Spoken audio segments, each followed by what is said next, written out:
My name is Oliver Knox. I was 23 when it all began. I remember the way the sun hit the stage that morning, casting long shadows across the freshly mopped floors of the university auditorium. It was supposed to be a day of celebration. My graduation. The day my parents and siblings would look at me and feel proud. But only one of them showed up. My sister Chloe. She clapped loudly, her smile genuine, eyes bright with excitement for me. But my brother, Liam? He didn't bother.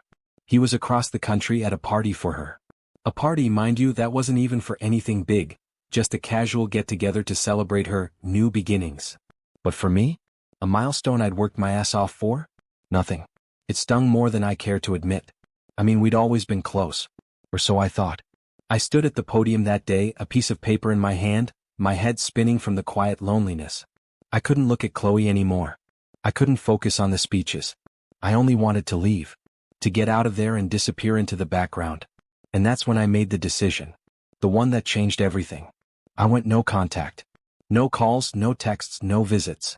I knew deep down that I didn't need him to define my worth. Liam had chosen his side. For the next year I focused on myself, my work, my growth, and my future. I moved cities, picked up a new job, immersed myself in something I could be proud of. Every moment of it felt like a subtle act of revenge, though I never planned it that way. It was just me, finding my peace without the distractions of family dynamics that had begun to feel more like chains than connections. A year later, I stood at the podium again. This time it was for something bigger, my award ceremony. Recognition for my achievements, something that was solely mine. I didn't know it then, but Liam was about to find out just how wrong he was about me. As I stepped up to accept the award, I caught a glimpse of him, standing near the back of the room, wide-eyed and stunned. How did he achieve that? He whispered to no one in particular. And for the first time in a long time I smiled. The thing about silence is it speaks volumes. At first it was deafening. The quiet in my phone. The emptiness of family dinners where his absence was the loudest noise in the room. I never imagined it would feel like this. The way a single person could ripple through a life, turning the still water into something turbulent, hard to navigate. I didn't hear from Liam at all after that graduation day. No texts asking how I was doing. No calls to apologize or explain. And honestly, I didn't want any of it. I was angry, but more than that, I was disgusted. I'd spent my entire life putting others first, living to make sure people were happy and supported. But that day, Liam made it clear I was never on his radar, not in the way I thought I was.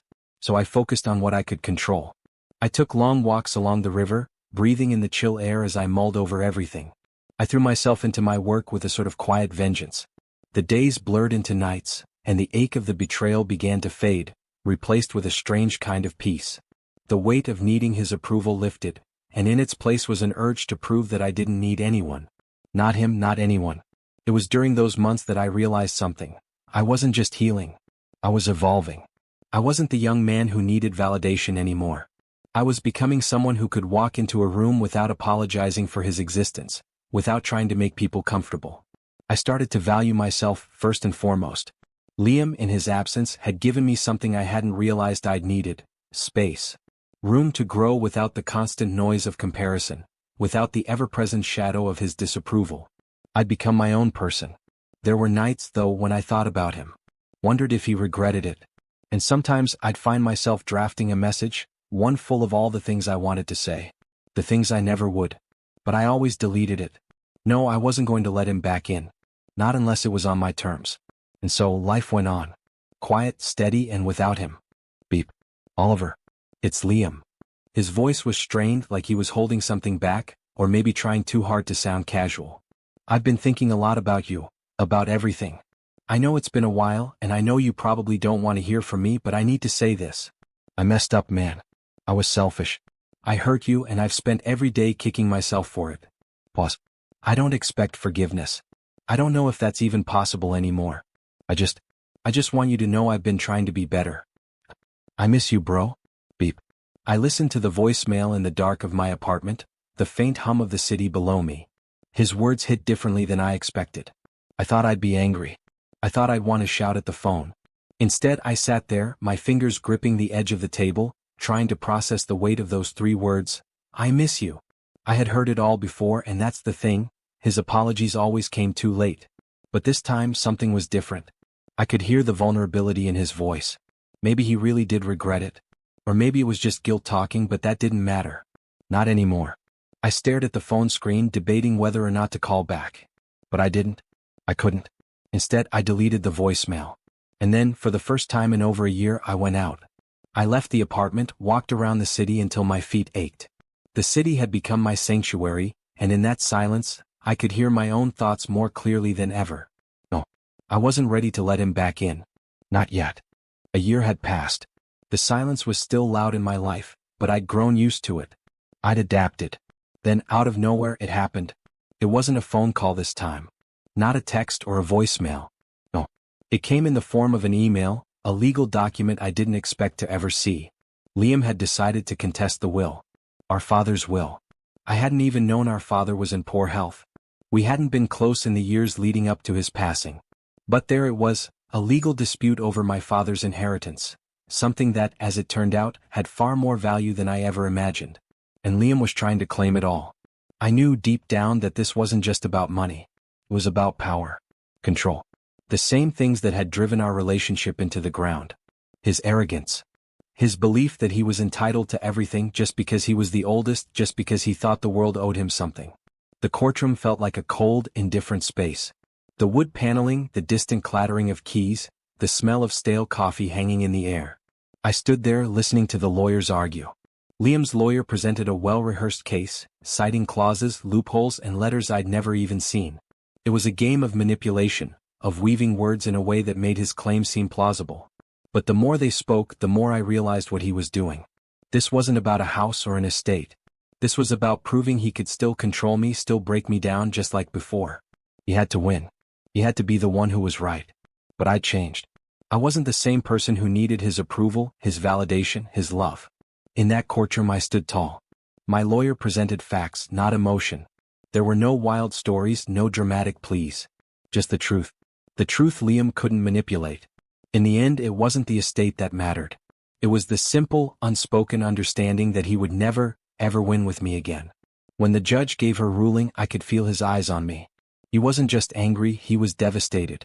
And for the first time in a long while, I felt the power shift. Session 12, Oliver Knox. The room is colder today. It's funny how that works.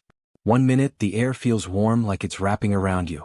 And the next, it's sharp, biting at your skin. I should have mentioned that to Dr. Patel, but I didn't. How are you feeling today, Oliver? She asks. Same question every week. But I know she's just trying to make sure I don't close up. Honestly, I'm better. I've been sleeping through the night for the first time in a while, I say, looking out the window at the busy street. The rain is starting to drizzle again, light enough that the cars don't slow down, but enough to make everything look blurry through the glass. Dr. Patel writes something down in her notebook. I know she's analyzing not just my words but my silence too. It's strange how much a person can read into the small things. I want you to think about your brother Liam today. How do you feel about him now? I hate the way her voice softens when she says his name. As if it's some fragile thing easily broken. I hesitate. The truth is, I'm not sure how to feel anymore. The anger has faded, but that doesn't mean I've forgiven him. Not at all. And yet, there's something almost hollow in my chest when I think about him now. Mostly indifferent, I guess, I reply. It's not a lie. It's not the full truth either. But it's the answer I think she wants to hear. You haven't spoken to him since the will contest? She asks. No, the word feels final. Like a door slamming shut. I've made my peace with that. She nods thoughtfully, scribbling something in her notes. And how do you feel about your achievements? The award ceremony? I blink, thrown off guard. It felt deserved. Was mine. And that's the first time I've ever felt like something in my life was just for me. I guess that's the point. You've been through a lot, Oliver. It's okay to acknowledge that. And it's okay to still feel something for Liam. I don't respond. Instead, I sit back in the chair watching the rain streak down the window. The sound of water tapping against glass. I can't let go of him, not yet. Maybe I never will. But I can keep going. I can keep moving forward even if it's without him. I was 12 the first time Liam hit me. It wasn't with a fist, though. It wasn't anything so obvious. It was a look.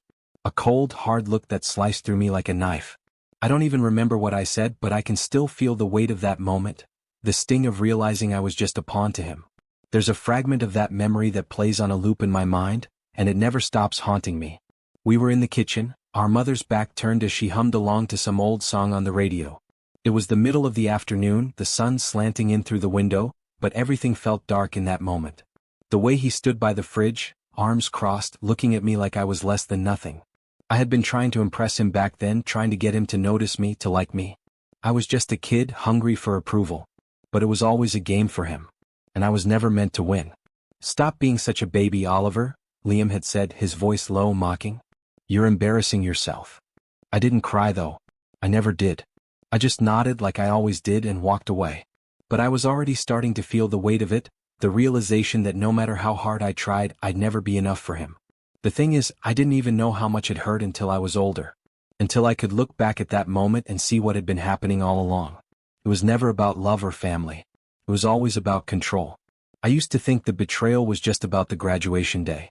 But as the months passed, as I dug deeper into the past, I started to realize it wasn't just about that day, it was about a lifetime of moments like this.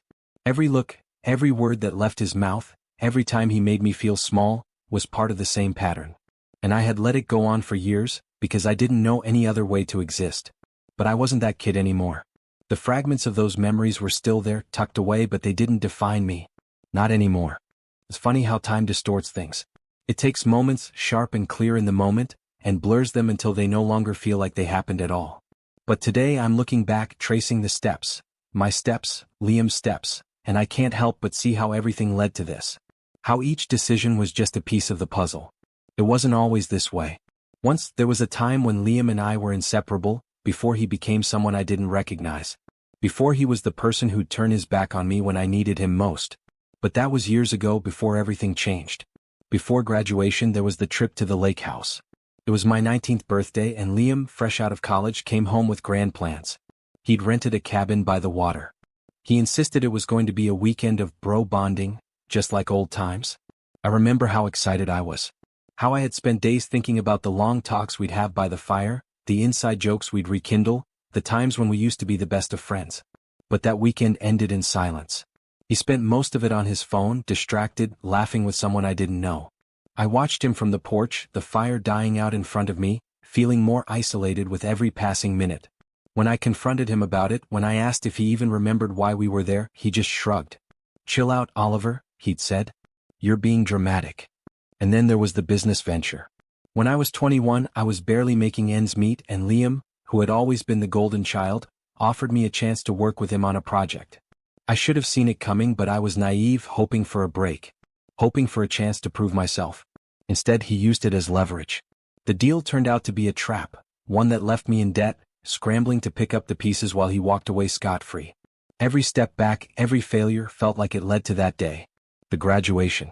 The moment I stood alone on that stage while he partied across the country. But now, looking at where I am, how far I've come, it feels like that was the moment everything shifted.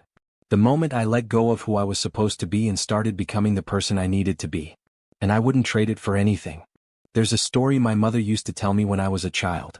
It's funny how the smallest details stand out in your mind, like the way the sunlight would catch in her hair, or the sound of her voice, soft yet certain as she spoke of the past.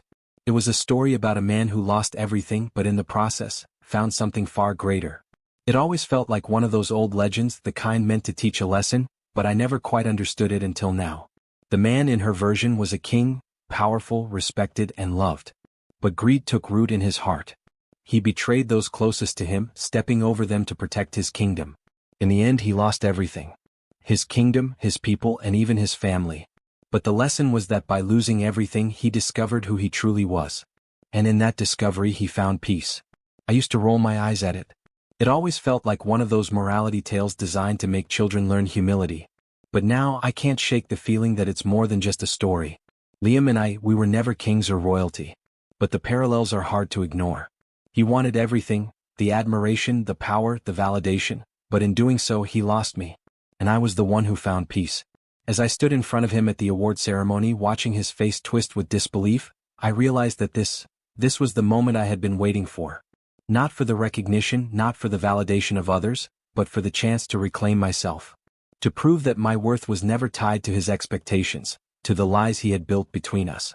He had been blinded by his own need for control, for dominance. But now, in front of everyone, it was clear, I was the one who had won. The one who had finally achieved something real. And for the first time in a long time, I understood that peace didn't come from revenge. It came from knowing that I no longer needed to prove anything to anyone.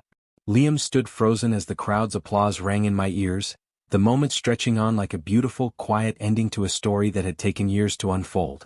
I don't know what happens next, but for once I'm okay with not knowing, because I finally feel whole.